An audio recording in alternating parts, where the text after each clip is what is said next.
기뻐 받으신 줄 믿습니다. 병상에 누워있는 우리 박욱분 권사님, 또 오늘 함께 특송하지는 못했지만 우리 함께 리더를 통해서 우리 이야기해 주신 우리 새로운 모든 한 사람 한 사람 가운데 하나님, 오늘 이 찬양의 가사가 그들의 생애와 삶 가운데 이루어지는 찬양 되게 하시고, 특별한 병상 가운데 있는 우리 박욱분 권사님, 하나님께서 굽어 살피시고 반드시 일어나게 하실 줄을 믿사오니 하나님께서 능력의 손으로 붙들어 주시고 권능의 손으로 주님께서 일으켜 세워 주옵소서. 하나님, 우리 마태세를 축복하여 주시옵시고, 또 건강과 하는 모든 일 가운데 하나님이 하나님 되심을 드러내는 귀한 셀이 되게 하여 주옵소서. 건강이 부족한 자에게 건강을 주시고, 지혜가 부족한 자에게 지혜를 주시며, 물질이 부족한 자에게 물질을 주시고, 우리의 필요에 따라서 하나님께서 우리가 구할 것을 다 우리 하나님께서 아시오매 각자에게 필요한 대로 차고 넘치도록 하나님께서 채워주시고 부어 주옵소서. 무엇보다도 하나님, 영적인 은혜가 우리 이셀에 있게 하여 주시옵시고, 늘 날마다 주님으로부터 하늘 양식을 공급받는 귀한 셀에게 축복하여 주옵소서. 예수 그리스도의 이름으로 감사하며 기도하옵나이다. 아멘. 우리 옆 사람과 이렇게 인사하겠습니다. 주님의 평강이 당신에게 함께하기를 원합니다. 네, 수아에게 하나님의 평강이 임하기를 원합니다. 네, 감사합니다. 오늘 구봉서 집사님 어찌 기도를 그렇게 감동스럽게 잘하시는지 너무 은혜가 됐습니다. 감사합니다. 여러분, 오늘 하나님의 귀한 말씀, 우리가 이 본문 말씀 가지고 잘 설교를 많이 안 하셔서 잘 못 들어보는 그런 책이기도 한데, 오늘은 아가서 말씀을 가지고 함께 우리 성부 되시는 하나님이 어떤 하나님인가를 좀 교리적으로 우리 함께 다시 한번 살펴보고 기억하면서 우리 하나님에 대한 사랑을 느껴보기를 원합니다. 여러분, 하나님은 사람을 왜 지으셨을까요? 하나님이 우리를 왜 창조하셨을까요? 하나님은 사람을 사랑하기 위해서 지으셨어요. 저와 여러분들을 사랑하시기 위해서 창조하셨어요. 이 한마디의 이 진술, 여러분 가슴속에 한번 새겨보시기 바랍니다. 하나님은 나를 사랑하시려고 나를 창조하셨구나. 우리가 이 사실 하나를 먼저 출발점으로 삼으면 좋겠습니다. 여러분, 창조는 하나님의 관계성 안에서만 이해될 수 있어요. 창조하셨다라는 것은 관계를 맺고 싶다라는 하나님의 결연, 하나님의 의지, 또 하나님의 소망, 하나님의 비전이라고 할 수 있습니다. 왜냐하면 창조는 하나님이 사랑하기 위해서 인간을 창조하셨고, 인간도 사랑하기 위해, 또한 사랑받기 위해 창조되었기 때문입니다. 하나님을 그래서 가장 기쁘시게 하는 비결은 그 사랑을 내가 받아 누리는 것이고, 그 사랑을 받아 누리며 사는 삶입니다. 그걸 하나님을 가장 기쁘시게 해드리는 거래요. 그러니까 하나님께서, 우리가 하나님을 기쁘시게 하는 가장 큰 비결은 하나님께서 나를 사랑하시는 그 사랑을 내가 받아 누리는 거예요. 여기서 받아 누린다라는 게 굉장히 중요합니다. 받는 것으로 끝나는 게 아니라 이걸 누려야 해요. 삶 속에서 그 사랑이 실체가 되어서 내 안에 작동하고 움직이게 만드는 것입니다. 그게 하나님을 가장 기쁘시게 하는 비결이에요. 우리가 사랑받고 사는 것이 하나님을 가장 기쁘시게 한다는 사실입니다. 그러나 우리 마음 한 구석에는 아무런 대가 없이 이렇게 사랑을 받아도 되나 하는 그런 마음도 있을 거예요. 왜냐하면 사랑을 너무 많이, 큰 사랑을 받다 보면 어떤 우리의 양심 속에서 너무 염치 없게 느껴지는 것도 사실입니다. 그러나 만약에 여러분들에게 누군가 아무런 이유 없이 커다란 선물을 주면서 그냥 당신에게 주고 싶어서요 라고 말한다면 여러분들은 이해가 되실까요? 이해가 안 될지도 모릅니다. 한편으로 그 선물을 받으면서도 이런 마음이 들 거예요. 내가 이 선물을 받아도 되나? 혹시 이 선물 안에는 어떤 저희가 있는 게 아닐까? 이런 생각이 우리 안에 들 수도 있어요. 그것이 바로 우리가 지난주에 말씀드렸던 값없는 하나님의 사랑, 도저히 값을 매길 수 없는 사랑. 그래서 값없는 은혜라고 지난주에 말씀을 드렸습니다. 값을 매길 수 없을 정도로 너무나 비싼 대가를 치르었기 때문에 도무지 값으로 측량하거나 한정할 수 없는 그 은혜, 그 사랑, 그것을 바로 저와 여러분들이 받아 누리고 있다라는 사실입니다. 그게 바로 구원의 은혜입니다. 이것은 우리가 노력해서 얻을 수 있는 게 아니라고 말씀을 드렸죠. 이 구원에 대해서 우리가 전혀 기여한 바가 없습니다. 그래서 이 구원을 하나님으로부터 온 선물, 기프트라고 부르는 거예요. 그리고 우리는 이것을 불가항력적인 구원이라고 말합니다. 여러분, 불가항력이라는 말의 의미 아시죠? 사람의 힘으로 저항하거나 막아낼 수 없는 힘, 그걸 불가항력이라고 합니다. 그러니까 하나님의 사랑은 내가 얻고 싶다고 해서 얻을 수 있는 게 아니에요. 하나님이 그냥 주신 거예요. 구원도요, 내가 열심히 노력해서 얻을 수 있는 대상이 아니에요. 만약에 내가 노력해서 얻을 수 있는 구원이라면 그건 벌어들인 구원이죠. 그리고 그렇게 해서 구원을 얻을 수 있다면 여기 앉아있는 모든 분들이 구원을 얻지 못할 분이 한 분도 없을 거예요. 그런데 구원은 내가 노력해서 얻을 수 있다고 얻어지는 게 아닙니다. 우리는 이거 너무나 잘 알고 있습니다. 그래서 하나님의 사랑을 불가항력적인 사랑으로 내가 거부한다고 해서 거부할 수 있는 것이 아니며 반대로 내가 노력한다고 해서 얻을 수 있는 것도 아니라는 것입니다. 우리에게 주신 하나님의 사랑은 불가항력적인 사랑, 다함이 없는 사랑, 그칠 줄 모르는 사랑이라는 거예요. 왜 그럴까요? 그게 요한일서 4장 8절에 나오듯이 하나님은 그 속성이 사랑이기 때문입니다. 사랑이 뿜뿜 뿜어져 나오는 분이 바로 우리 하나님이시기 때문에 그래요. 이 불가항력적인 사랑이 오늘 성경 본문을 통해서도 소개되고 있습니다. 하나님의 사랑이 어떤 사랑입니까? 우리가 받은 구원이 어떤 구원입니까? 오늘 성경은 우리에게 정확하게 말합니다. 우리 함께 오늘 말씀 6절 7절 말씀을 다시 한번 읽어보겠습니다. 큰 소리로 읽어볼게요. 시작. 너는 나를 도장같이 마음에 품고 도장같이 팔에 두라. 사랑은 죽음같이 강하고 질투는 수월같이 잔인하며 불길같이 일어나니 그 기세가 여호와의 불과 같으니라. 많은 물도 이 사랑을 끄지 못하겠고 홍수라도 삼키지 못하나니 그 사람의 그의 온 가산을 다 주고 사랑과 바꾸려 할지라도 오히려 멸시를 받으리라. 아멘. 이 하나님의 불가항력적인 사랑이 어떤 사랑이라고요? 마음에 품은 사랑, 도장같이 팔에 새긴 사랑, 죽음같이 강한 사랑, 홍수라도 삼키지 못하고 많은 물도 끌 수 없는 사랑. 어떤 것에서도 영향받지 않고 하나님의 사랑이 바로 저와 여러분들에게 주어졌다라는 것입니다. 이 말씀을 한 사람이 누구냐면 우리는 이 잠언의 아가서의 저자인 솔로몬이라고 알고 있어요. 그래서 이 솔로몬의 노래 송 오브 송 이 아가서는요, 이 자기 솔로몬과 사랑하는 여인이 술람미 여인과의 사랑의 고백을 담은 책 내용인데, 이 관계를 어떻게 표현하냐면 하나님과 우리를 사랑하는 연인으로 표현해요. 그 사랑이 어떤 사랑인가를 보여주려고 하는 거예요. 하나님과 이스라엘 백성의 관계를 사랑하는 연인의 관계로 노래한 아가서는 솔로몬과 술람미 여인의 관계를 하나님과 이스라엘 백성의 관계, 또 하나님과 저와 여러분들의 관계로 이야기합니다. 오늘 이 구절에서 하나님에 대한 사랑의 표현으로 우리가 어떻게 그 사랑을 표현해야 하는지를 가르쳐 주는데요. 하나님의 사랑을 마음에 새기고 팔에 새기라는 의미로 또 온전히 하나님을 사랑해야 하는 우리의 관계로서 말하고 있다는 사실입니다. 우리는 하나님이 나를 사랑하시는 그 사랑에 염치가 없다고 느껴지는 게 사실이에요. 바로 이 부분에서 그렇게 느껴지죠. 그 사랑에 대해서 대갚아야 한다는 부담스러운 마음이 있습니다.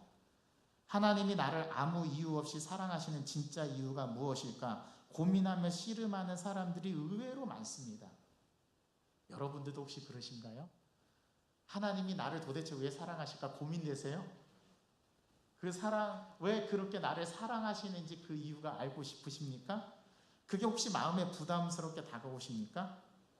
그런데 의외로 그렇게 느끼는 사람들, 그리스도인들이 꽤 많다라는 사실입니다. 만일 이렇게 생각해 봅시다. 만약에 제가 제 아들 이래가 이렇게 생각한다고 가정해 보세요. 아버지가 공짜로 나를 밥 먹이고 학교 보내주며 용돈을 주는 진짜 이유는 무엇일까?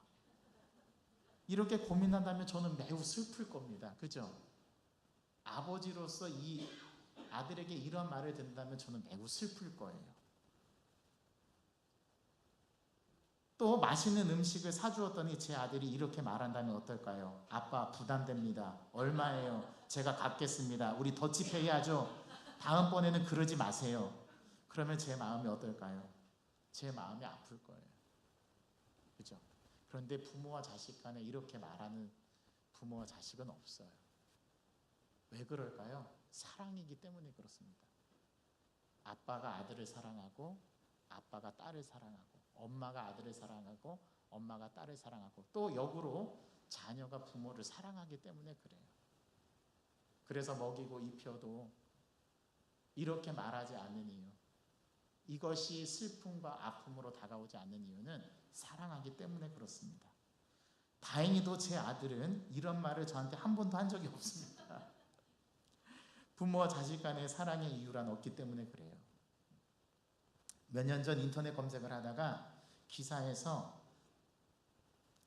하나님이 우리를 사랑하시는 이유에 대한 제가 적절한 답을 찾았던 그런 기억이 있습니다. 그걸 여러분들에게 좀 말씀드리고 싶어요. 어느 초등학교 시험 문제에 이런 문제가 출제가 되었습니다. 개미를 세 등분하면 어떻게 되나요? 자, 여러분 뭐라고 답하실래요? 머리, 가슴, 배.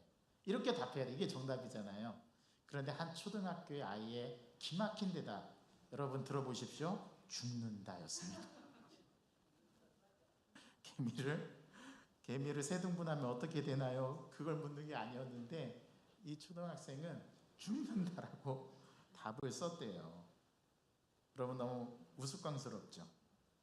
또 초등학교 시험 문제 이런 문제가 나왔다고 합니다. 앞집 아주머니가 맛있는 떡을 가져다 주시면 뭐라 인사해야 할까요? 정답은요? 네, 감사합니다. 잘 먹겠습니다. 이게 정답이었는데 그 초등학교 시험 답안지에 이런 답안이 쓰였다고 합니다. 자, 앞집 아주머니가 먹을 걸 가져다 주시면 어떻게 대답해야 될까요? 뭘 이런 걸 다 이렇게 썼다고 합니다. 세 번째 초등학교 시험 문제 이러한 문제가 나왔답니다. 엄마 아빠는 왜 우리를 사랑하실까요? 정답이 뭘까요? 모르세요? 그랬더니 이렇게 질문했더니 한 아이가 아주 기막힌 대답을 썼는데 뭐라고 썼냐면 그러게나 말입니다 라고 썼대요. 저는 엉뚱하지만 너무나 적절한 답변이 아닐까 생각이 듭니다. 그러게 말입니다. 이유가 없는 거죠. 저도 잘 모르겠다라는 거죠. 그러게나 말입니다. 하나님이 우리를 왜 사랑하실까요? 우리도 우리 자신에게 묻습니다. 여러분들도 한번 질문해 보시기 바랍니다. 하나님, 저를 왜 사랑하세요? 제가 사랑받을 만한 자격이 있을까요? 우리도 우리 자신에게 묻습니다. 그러게 말입니다. 이 말밖에는 더 이상 할 말이 없죠. 나는 주님을 모른다고 부인했는데 저를 왜 사랑하실까요? 나 자신에게 물어봅니다. 역시 그러게 말입니다. 이 대답밖에 할 대답이 없어요. 어쩌면 가장 완전한 답인지도 모릅니다. 그러게 말입니다. 라는 대답을 우리는 사실 이 대답을 떠나서 더 이상 설명한 방도가 없는 것이 하나님의 사랑의 속성이라는 겁니다. 하나님의 사랑에는 이유를 댈 수 없어요. 절대 불가항력적인 사랑이기 때문에 그렇습니다. 한번 시작된 하나님의 사랑은 누구도 말릴 수가 없습니다. 한번 시작된 사랑을 우리가 거절할 수도 없습니다. 어느 드라마에서 그런 대사를 들은 적이 있는데요. 진짜 사랑한다면 이유를 댈 수 없는 거야. 명대사인 것 같아요. 정말 드라마 작가가 정말 잘 쓴 것 같아요. 여러분 진짜 사랑하는 데는 이유가 없는 것 같아요. 만약 이유를 댈 수 있다면 그것은 진짜 사랑이 아니라 조건이겠죠. 여러분들은 이 말에 동의하시나요? 제가 언젠가 초등학교를 다니던 아들 이래를 앉혀놓고 은혜에 대해서 설명을 해본 적이 있습니다. 이래야, 은혜란 하나님이 우리에게 아무 조건 없이 주는 선물이란다. 그러나 아들이 전혀 이해를 못하는 눈치였습니다. 왜냐하면 그런 선물을 부모에게조차 한 번도 받아본 적이 없기 때문입니다. 저는 아들에게 아무 조건 없이 선물을 사준 적이 없었더라고요. 늘 조건을 걸었습니다. 이번에 성경 암송 다 외우면 온전히 3시간 게임하게 해줄게. 이건 거래이지 선물이 아니지 않습니까? 정리정돈 잘하면 게임 시간 늘려줄게. 게임칩 사줄게. 동생과 다투지 않으면 그에 합당한 보상을 해준다는 식이었지, 아무 조건 없이 무엇인가 커다란 선물을 전혀 unexpected, 전혀 기대할 수 없을 때 제가 아무 조건 없이 커다란 선물을 해줘 본 적이 없었더라고요. 그러니 은혜라는 말을 알 턱이 없었던 거죠. 제가 문제의 심각성을 알았을 때 마침 아들이 원하는 바가 있어서 그것을 너무나 쉽게 지금까지 해왔던 패턴대로 아빠, 내가 이렇게 할 테니 이거 사주세요라고 아들이 요청이 들어왔습니다. 이 기회는 이때다. 아들에게 은혜를 이해시킬 수 있는 절호의 찬스다. 그렇게 생각하고 그 요청을 거절했습니다. 안 사줬어요. 그랬더니 아들이 제발 제가 말한 거 그거 사주세요. 그러면서 아들이 갑자기 하지 않던 여러 가지 일들을 합니다. 많은 일들을 시키지도 않았는데 지가 혼자 잘하고 동생들과 다투지도 않고 말도 잘 들어요. 또 눈빛은 얼마나 간절하게 애타게 저를 향해서 막 화살을 쏘는지, 그거 사달라고, 나 이렇게 하지 않냐고, 나 좀 보라고 이렇게 하는데 제가 몇 달이 지나도록 그 요구를 들어주지 않았습니다. 그리고 나서 한참을 지나서 그 아이가 시들시들해져가고 그 사고 싶은 욕망과 욕구가 완전히 사라졌을 때, 그때 제가 그 아들이 말한 것을 몰래 사서 준비해뒀다가 어느 날 아들이 학교에서 돌아왔을 때 저녁에 짠 하고 그 아들에게 그 선물을 줬어요. 어떻게 됐을까요? 이렇게 되면서 저는 엄청 좋아할 줄 알았습니다. 그런데 의외로 냉정하게 얼굴 표정을 하더니 그 선물을 딱 풀러보더니 갑자기 돌연 얼굴이 변하면서 아빠 이거 왜 사주신 거예요? 의심의 눈초리로 너 이거 나한테 주는 데는 목적이 있는 거지? 라는 표정으로 저를 바라보더라고요. 그래서 제가 아들한테 이야기해 줬습니다. 그냥 너 사주고 싶어서 아빠가 샀어 라고 대답해 줬어요. 저는 아들이 펄펄 뛰며 정말 좋아하겠지, 아빠 감사해요, 선물 고마워요, 볼에다가 얼굴에 쪽쪽 뽀뽀를 해주고 안아주고 엄청 좋아할 줄 알았거든요.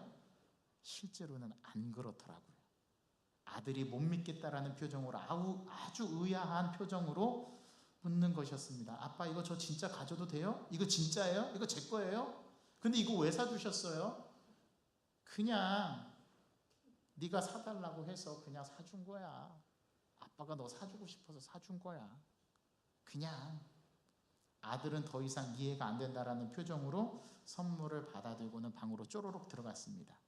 저도 방으로 들어와서 아들에게 진지하게 해보지 못했던 그냥이라는 말을 처음 써보았다라는 사실에 가슴이 설레었습니다. 저는 그때 깨달았습니다. 하나님의 마음이 정말 이런 마음이 아니었을까? 나를 바라보는 하나님의 마음이 이런 반응을 우리 하나님도 기대하시지 않았을까? 다음 날에 아들이 심각한 표정으로 또 저에게 다시 와서 물었습니다. 아빠, 이거 진짜 왜 사주신 거예요? 또 묻습니다.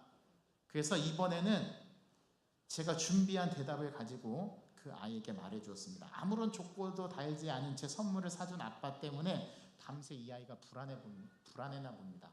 혹시 이거 또 가져갈까 봐. 그래서 또 물어보는 거예요. 이거 진짜 왜 사주셨냐고. 그래서 제가 준비해두었던 두 번째 대답을 들려주었습니다. 그냥 아빠가 너 사랑하니까.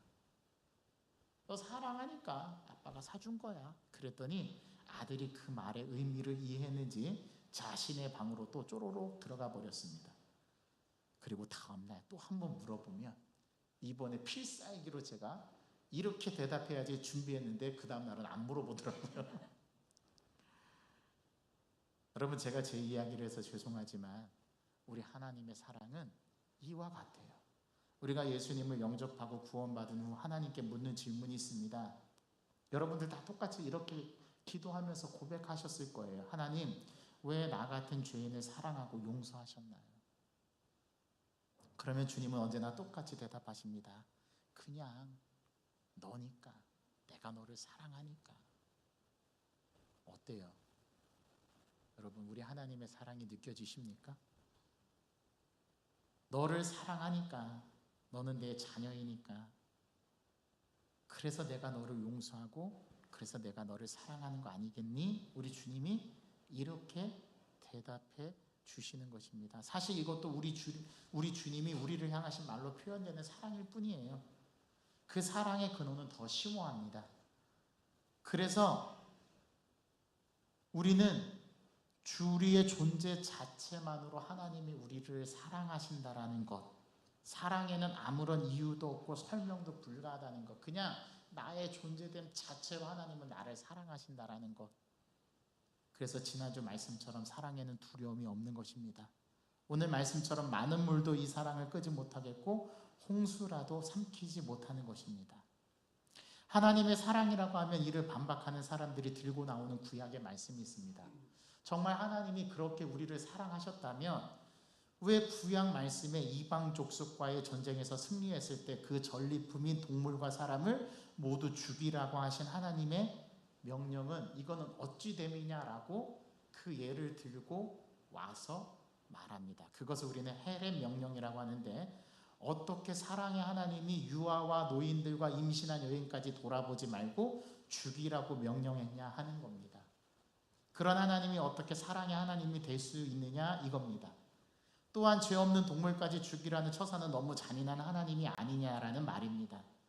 이러한 하나님의 속성 때문에 지금 21세기에도 종교전쟁이 끊임없이 벌어지는 것이라 공격합니다. 그런데 이것은 성경 말씀을 잘 몰라서 그렇게 질문하는 거예요. 하나님의 성품을 잘 몰라서 벌어지는 오해입니다. 그래서 우리가 교리를 잘 이해하고 우리 마음속에 잘 정리를 해야 돼요. 그런 하나님은, 하나님의 속성에는 두 가지 속성이 있어요. 하나는 사랑의 속성이 있고요, 하나는 정의의 속성이 있어요. 거룩함의 속성이 있어요. 하나님께서 구약 성경에 나오는 헤렛 명령, 즉 유아와 가축과 임산부도 돌아보지 말고 그들을 싸그리 다 죽이라고 하신 말씀에는 이유가 있다라는 것입니다. 그 이유를 모르면 이렇게 사랑의 하나님에 대해서 오해하게 된다라는 거죠. 하나님께서 이방인들과 육축들을 남겨두지 말고 진멸하라고 말씀하신 데는 이유가 있습니다. 첫 번째, 먼저 이스라엘 민족과 이방인들과 혼합되어 우상을 숭배하고 신앙을 저버릴 위험성 때문에 그렇습니다. 그래서 가나안 땅에 들어가거든 그들과 혼인하지 말고, 그들이 섬기는 신들을 섬기지 말고, 너희들이 그 가나안 땅에 들어가거든 그곳에 있는 모든 사람들을 다 진멸하라고 말했던 이유가 바로 그러한 이유에서였어요. 그런데 이 부분을 빼놓고 하나님은 불의하시고 하나님은 사랑이 없으신 분이다라고 말할 수 없다라는 거예요. 두 번째 이유는 땅과 노예를 얻기 위한 정보 전쟁으로 번질 위험을 하나님께서 막기 위함이었습니다. 사실 하나님은 사람들이 죽는 걸 원하지 않으시는 분이세요. 왜냐하면 하나님께서 창조하셨기 때문에 그래요. 그런데 하나님께서 그들을 진멸하라고 하신 가장 중요한 이유는 이 이방 민족들이 하나님의 백성인 이스라엘 백성들을 죽이고 그들을 반대하고 그들을 노예로 얻기 위해서 이스라엘 백성들과 전쟁했다라는 사실이에요. 하나님은 이 이유 때문에 그들을 다 진멸하라고 멸하라고 말씀하십니다.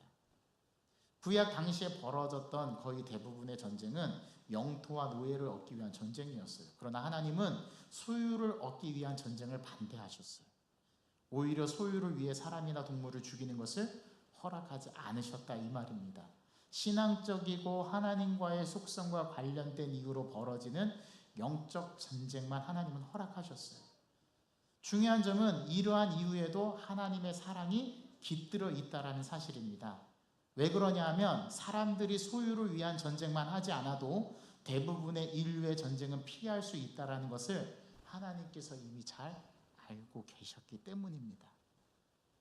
그래서 성경은 하나님의 두 가지 속성이 있다라고 오늘 본문을 통해서 말씀하시는데요. 그것은 하나님의 사랑의 속성, 도장같이 마음에 새기고 팔에 새기는 그런 하나님의 사랑의 속성이고, 다른 하나는 하나님의 정의, 하나님의 거룩, 즉 그 거룩의 속성. 그래서 하나님은 질투하시는 하나님이시고 하나님 외에 다른 것을 섬기는 우상 숭배를 가장 싫어하시는 하나님의 속성을 반영합니다. 하나님이 사랑한다라는 것은 그 사랑에는 책임이 따르고, 또 그 사랑에는 내 혼자 하는 사랑이 아니라 상대, 즉 사랑의 대상과 함께 사랑하는 거기 때문에 거기에 속성이 나타난다라는 사실이죠. 또 하나님은 어떤 하나님이신가 하면 하나님은 죄악에 대해서 단호하신 분이세요. 우상 숭배의 죄를 간과하시는 분이 절대 아니십니다. 그래서 이스라엘 백성들을 징계하셨잖아요. 여러분, 사랑하기 때문에 징계도 있는 거예요. 히브리서 12장 6절은 이렇게 말합니다. 주께서 그 사랑하시는 자를 징계하시고 그가 받아들이시는 아들마다 책찍질하심이라 하였으니. 또 히브리서 12장 그 다음 구절 8절에는 이렇게 나와요. 더 나아가서 징계는 다 받는 것이오늘 너희에게 없으면 사생자요 친아들이 아니니라. 그래서 하나님이 이 사랑에 대한 또 다른 속성의 표현으로 정의의 하나님, 거룩의 하나님이라고 말하는 거예요.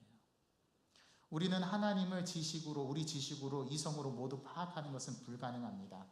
그래서 아가서는 오늘 우리에게 말해주는 거예요. 사랑은 죽음같이 강하고 질투는 수월같이 잔인하며 불길같이 일어나니 그 기세가 여호와의 불과 같으니라.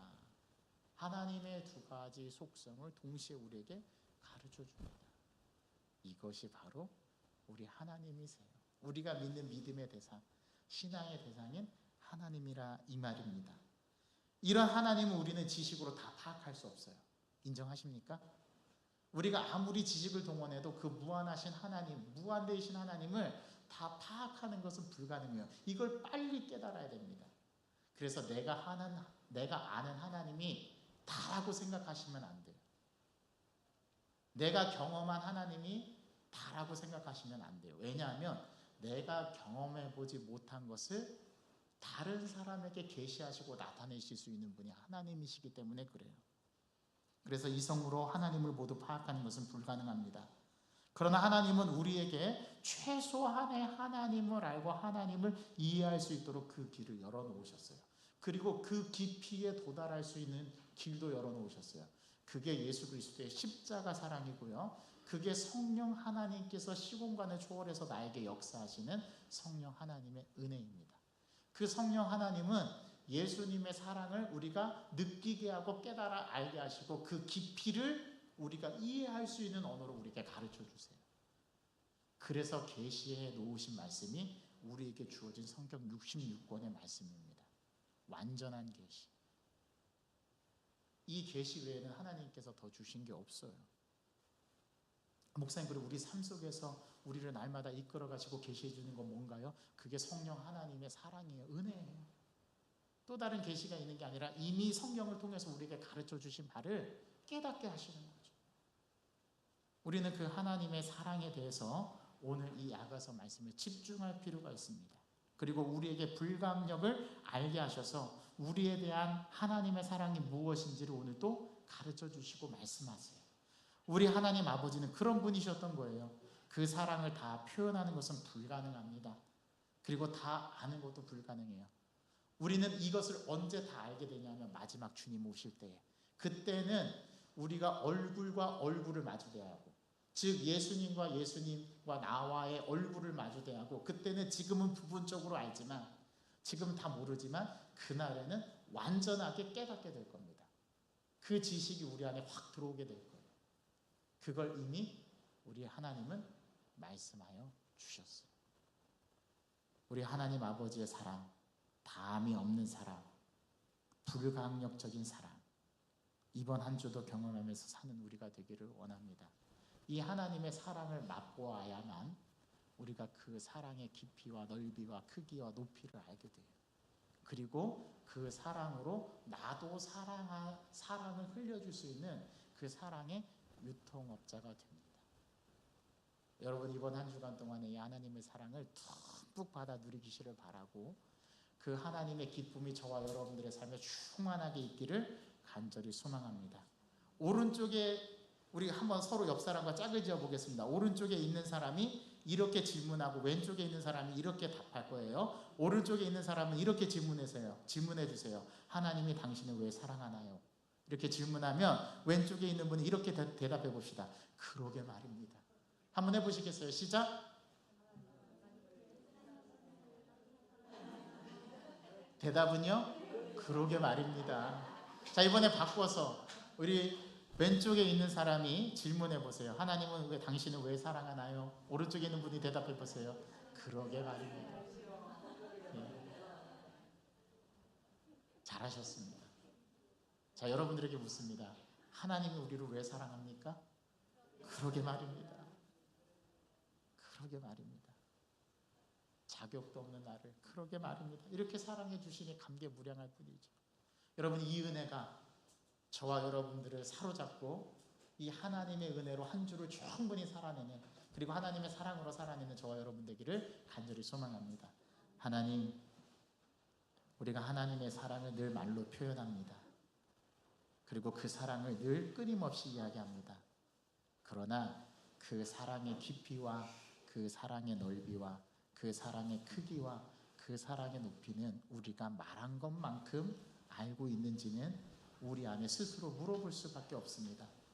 그런데 오늘 이 아가서 말씀을 통해서 하나님의 사랑의 속성이 어떤 것인가를 분명하게 우리에게 가르쳐주고, 하나님이 왜 우리를 사랑하셨는지에 대한 성경적인 대답도 분명하게 우리에게 제시해주고 있습니다. 자격이 없는 저에게 사랑받을 자격을 부여해 주시고, 아무것도 말라 비틀어버린 그런 막대기와도 같은 저에게 주님의 사랑이 스며들고, 주님의 사랑이 나를 감싸고, 주님의 사랑, 말로 다할 수 없는 그 불강력적인 사랑이 우리 안에 거한다라는 이 사실은 우리가 하나님이 살아계심을 충분히 증거하고, 하나님이 살아계심을 우리가 느끼고 표현할 수 있는 가장 강력한 수단임을 믿사오니, 이 사랑을 듬뿍 받아 이번 한 주간 기쁨 가운데 살아가는 우리 영광교회 모든 권속들 다 되게 도와주옵소서.